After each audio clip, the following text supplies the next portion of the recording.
ছোট্ট বন্ধুরা, একটা মজার কবিতা নিয়ে এসেছি আজ তোমাদের জন্য। তাহলে বলি, মামার বাড়ি। জসিম উদ্দিন।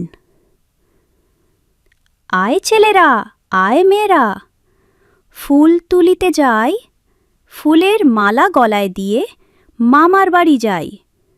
মামার বাড়ি পদ্মপুকুর, গলায় গলায় জল, এপার হতে ওপার গিয়ে নাচে ঢেউয়ের দল।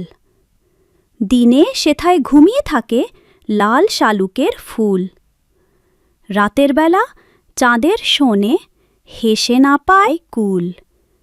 আম কাঁঠালের বনের ধারে মামাবাড়ির ঘর।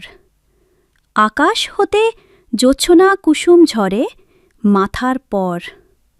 রাতের বেলা জোনাক জলে বাঁশ বাগানের ছায়। শিমুল গাছের শাখায় বসে ভোরের পাখি গায়। ঝড়ের দিনে মামার দেশে আম কুড়াতে, শুক পাকা জামের শাখায় উঠি রঙিন করি মুখ। কাঁদি ভরা খেজুর গাছে পাকা খেজুর দোলে, ছেলে মেয়ে আয় ছুটে যায় মামার দেশে চলে। তোমাদের ভালো লাগলে লাইক করে, শেয়ার করে, সাবস্ক্রাইব করে দিও।